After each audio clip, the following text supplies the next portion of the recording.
언젠가 저희 어머니께서 저에게 하신 말씀이 있습니다.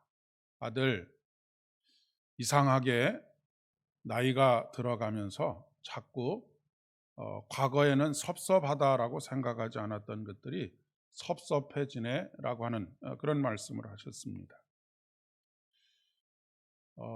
젊었을 때에는, 그리고 자신감이 넘칠 때에는 별로 그렇게 마음에 상처가 되지도 않고, 그것이 마음에 어떤 거리낌이 되지 않았던 그런 말들이 한 살 한 살 나이가 들어가면서 자꾸 사소한 말에도 상처를 받고, 또 사소한 말에도 오랫동안 마음에 담아두게 되는 그런 일들이 늘어나는 것 같습니다.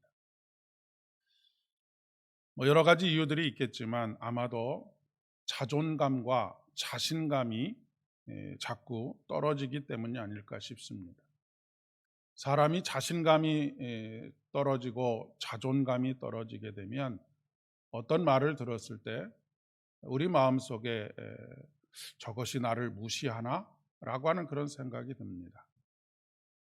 우리가 그렇지 않을 때에도 통상적으로 돈이 없으면 저것이 내가 돈이 없다고 나를 무시하나? 뭐 이런 생각을 가질 수도 있고요. 아니면 사회적인 지위가 갑자기 이렇게 떨어지게 되면 저것이 내가 이런 신세가 되었다고 그래서 나를 무시하나? 라고 하는 그런 생각들이 들기 때문에 그렇습니다. 이런 생각들이, 이런 감정들이 하나하나 쌓이게 되다 보면 그런 감정들이 미움이라고 하는 감정이 듭니다. 돌아서면 금방 후회하지만 그것이 마음의 상처가 되는 것은 어쩔 수 없는 것 같습니다.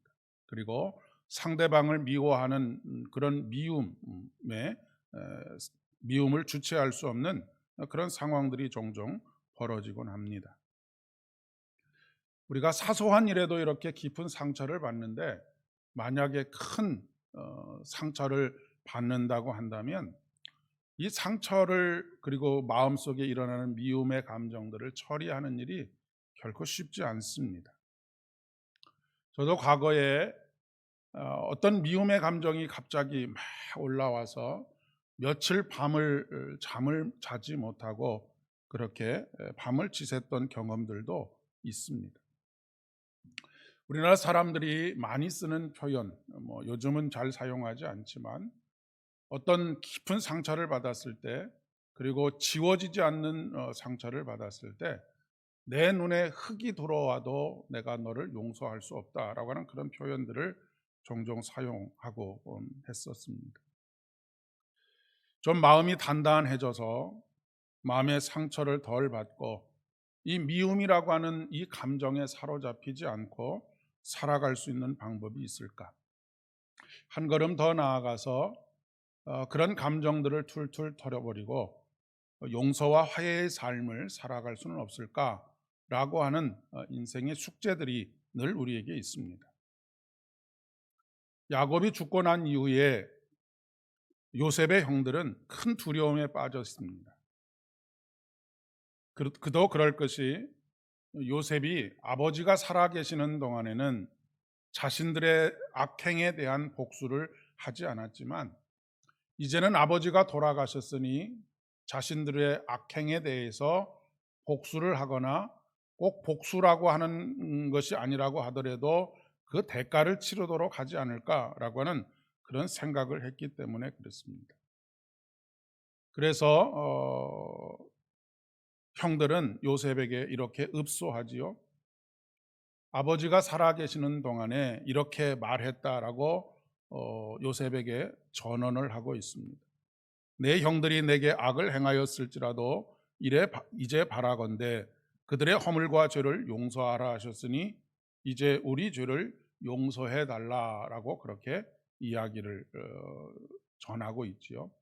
요셉 앞에 나와서 지금 나오는 것조차가 두려워서 나오지도 못하고 사람을 중간에 넣어서 그렇게 전언하고 있는 것입니다. 그런데 사실 이런 그 전언은 그들이 어느 정도는 아버지가 직접적으로 하셨다라기보다는 그들이 이 상황을 모면하기 위해서 그 두려움 마음들을 마음속에서 어떻게든 동생의 마음을 누그러뜨리고 싶은 마음에서 그렇게 하지 않았는가 싶습니다. 만약 아버지가 정말로 그런 말을 해야 하겠다라고 생각했다면 왜 형들에게 이야기했겠습니까? 요셉에게 직접 이야기를 했겠지요. 어쨌든 이 말을 전해 들은 요셉은 울었다라고 성경에 기록하고 있습니다. 요셉이 이 말을 듣고 왜 울었을까요? 과거의 상처가 다시 되살아나서 울게 되었을까요? 아니면 과거의 상처로 말미암아서 남아 있는 미움과 또 그런 마음속에 해결되지 않았던 원망하는 마음 때문에 울었을까요? 아마도 그렇지 않았을 것이다라고 생각합니다. 오히려 지금 요셉의 마음에는 이 문제는 이미 내 손을 떠났다라고 하는 그런 고백 속에 살고 있었을 것이라고 하는 것을 미루어 짐작할 수 있겠습니다. 특별히 그가 이렇게 울게 된 이런 복받치는 감정을 가지게 된 것은 그동안 형들이 단 하루도 발을 뻗고 잠을 자지 못했을 것이다 라고 하는 것에 대한 측은함도 분명히 있었을 것입니다. 여러분 그 맞은 놈은 발을 뻗고 자지만 때린 놈은 웅크리고 잔다라고 그렇게 하는 말이 있지 않습니까? 어찌 보면 형들은 자신들이 저지른 악행을 요셉을 만난 그 순간부터, 다시 만나게 된 그 순간부터 어떻게 보면 형벌을 치르고 있는 것이라고도 이야기할 수 있습니다. 왜냐하면 그 일이 날마다 그들의 마음속에 그들을 올가매고 그들을 주눅들게 만들고 죄책감에 시달리게 만드는 그런 원인이 되었기 때문에 그렇습니다. 그런데 오늘 말씀을 통해서 깨닫게 되는 것은 우리가 성경을 읽을 때 성경에 나와 있는 위대한 인물들이라고 해서 그 인물들이 하는 모든 행동들을 그 내면에 있는 선함으로만 그렇게 해석해서는 우리가 도저히 이 하나님의 말씀들을 통하여서 교훈을 얻는 것이 불가능합니다. 우선은 요셉은 성인 군자가 아니다라고 하는 것을 여러분 기억하셔야 합니다. 그 마음속에 왜 감정의 찌꺼기가 남아있지 않겠습니까? 그러면 요셉은 어떻게 형들을 자신이 그 형들을 용서할 수 있었을까라고 질문해 볼 수 있을 것 같습니다. 그런데 정확하게 말하면 요셉은 형들을 용서한 것이 아니라 요셉은 형들의 악행을 하나님의 손에 맡겨드렸다라고 하는 것이 더 정확할 것 같습니다. 로마서 12장 9절의 말씀에 보면 사도 바울이 하나님의 말씀을 이렇게 전하고 계시죠. 내 사랑하는 자들아 너희가 친히 원수를 갚지 말고 진노하심에 맡기라.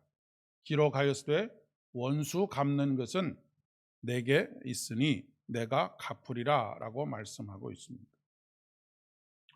요셉은 이렇게 대답을 하지요. 두려워하지 마소서 내가 하나님을 대신하리이까 라고 그렇게 이야기하고 있습니다. 자기가 용서를 논한다라고 하는 것은 하나님을 대신하는 일이라고 하는 말씀입니다. 이 대신하다라고 할 때 대신이라고 하는 말은 히브리어의 본래 원래의 뜻을 보면 아래라고 하는 뜻을 가지고 있습니다. 그러니까 하나님을 아래 두는 행위가 바로 내가 누군가를 판단하거나 용서를 논하는 것 자체가 하나님을 아래 두고 내가 하나님처럼 되는 하나님의 자리에 앉는 것이다 라고 하는 것을 명확하게 이야기하고 있는 것입니다. 내가 하나님을 대신하리까 라고 하는 말은 자신은 하나님과 같이 되지 않겠다. 나는 항상 하나님 아래에 있겠다라고 하는 믿음의 표현이라고 하는 것입니다. 그런데 여러분, 이것이 결코 쉬운 일은 아닙니다. 왜냐하면 요셉은 절대 권력을 가진 사람이기 때문에 그렇습니다. 여러분이 아시는 것처럼 요셉은 바로 왕 바로 밑에 있는 총리 대신입니다. 하늘을 나는 새도 떨어뜨릴 만한 권세를 가지고 있는 사람이지. 동서고금을 막론하고 권력을 가지면 그 권력을 휘두르고 싶은 것이 모든 인간의 욕망입니다. 자신이 힘이 없을 때에는 짓눌려 있었지만 힘을 가지면 자신에게 조금 잘못하고 자신의 감정을 흐트러뜨리는 사람을 어, 생사여탈권을 가지고 있기 때문에 그 삶을 흔들어 놓고 싶은 것이 모든 인간의 욕망이라고 하는 것입니다. 요셉도 형들을 얼마든지 죽일 수도 있고 살릴 수도 있는 그런 자리에 있었습니다. 그러나 그는 자신이 서 있어야 할 곳이 어디인지를 정확하게 알고 있었다라고 하는 그런 이야기입니다. 여러분, 인간의 가장 근본적인 죄가 무엇입니까? 창세기에서 인간의 가장 근본적인 죄의 시작은 하나님처럼 되려 하였다라고 하는 것입니다. 선악을 알게 하는 나무의 열매를 따먹은 이유가 하나님처럼 되려고 했던 것 아니겠습니까? 내가 하나님을 대신하리까라고 하는 말은 나는 하나님처럼 되려고 하는 어리석음을 범하지 않겠다라고 하는 것입니다. 그러니까 형들의 악행에 대해서 판단하거나 그 악행을 심판하거나 복수하려고 하는 생각은, 그리고 그런 시도들은 선악을 알게 하는 나무의 열매를 따먹는 것과 똑같은 행위라고 하는 것을 말씀하고 있는 것이죠. 예수님께서 빌립보서의 말씀을 통해서 예수님께서 하나님과 동등됨을 취할 것으로 여기지 아니하셨다라고 하는 그런 말씀이 나오지 않습니까? 그러니까 하나님의 아들이신 예수님조차도 하나님과 동등됨을 취하지 않고 그 아래에 있었다라고 하는 것을 말씀하고 계시는 것입니다. 어, 마지막 때가 언제입니까? 라고 묻는 제자들에게 예수님께서 뭐라고 말씀하십니까? 그것은 아버지 하나님의 손에 달려 있는 것이다 라고 그렇게 말씀하고 있지 않습니까? 형들이 저지른 악행이 그렇게 작은 악행이 아닙니다. 그 악행은 죄가 분명합니다. 그것이 그렇다고 해서 지금 이렇다고 해서 그들의 행위가 선한 행위가 되는 것은 아니지요. 그런데 하나님께서 이 형들의 악행을 어떻게 사용하느냐라고 하는 것이 중요합니다. 그것을 바꾸어서 선이 되게 하셨다라고 하는 것이 요셉의 고백이 아니겠습니까? 요셉에게 있어서는 형들의 악행이 그것이 되겠지만 우리의 삶 속에서 여기서 말하는 그것이라고 하는 것은 다양한 것을 생각할 수 있습니다. 하나님은 우리가 직면하게 되는 수많은 것들, 그것이 좋은 것이든 나쁜 것이든 그것을 바꾸어서 하나님의 선을 이루는 그런 것들로 만드시는 분이시다라고 하는 믿음의 고백, 이것이 바로 합력하여 선을 이루시는 하나님을 고백하는 것이다라고 하는 그런 말씀입니다. 그러니까 그렇다고 해서 악행 자체가 선이 되는 것은 아니고, 악행을 하나님께서 바꾸셔서 그것을 우리에게 선이 되게 좋은 결과가 되게 하신다라고 하는 것을 말씀하고 계시는 것입니다. 요셉은 이 고백을 디딤돌로 삼아서 당신들은 두려워하지 마소서, 내가 당신들과 당신들의 자녀를 기르리이다라고 간곡한 말로 위로했다라고 기록하고 있습니다. 여기서 간곡하다라고 하는 표현은 심장이라고 하는 의미를 가지고 있습니다. 그러니까 이 요셉이 그냥 그런 척한 것이 아닙니다. 정말로 마음속 깊은 곳으로 그런 말을 하고 있는 것이지. 어 지난주에도 말씀드리고 그 이전에도 말씀드렸지만 거의 대부분의 사람들은 이런 악행이나 아니면 어떤 섭섭함을 가져다 주는 미움의 감정을 가져다 주는 이런 것들이 마음의 걸림돌이 됩니다. 그런데 요셉은 그것이 걸림돌이 된 것이 아니라 그것이 그의 더 나은 미래를 위한 디딤돌이 되었다라고 하는 것을 이야기해 주고 있습니다. 진정한 인생의 지혜는 인생에서 우리를 넘어뜨리도록 하는 걸림돌에 넘어지지 않고 그것을 디딤돌로 바꾸어서 새로운 지평의 인생을 열어가는 것이다라고 그렇게 이야기를 할 수 있겠습니다. 저는 미움이라고 하는 감정 아니면 인생에서 당하는 많은 일들은 어찌 보면 교통사고를 당하는 것과 비슷하다라고 그렇게 비유를 해 봅니다. 교통사고라고 하는 것은 내가 피한다고 해서 피할 수 있는 것이 아닙니다. 때로는 난폭한 운전자를 만나기도 하지요. 그런데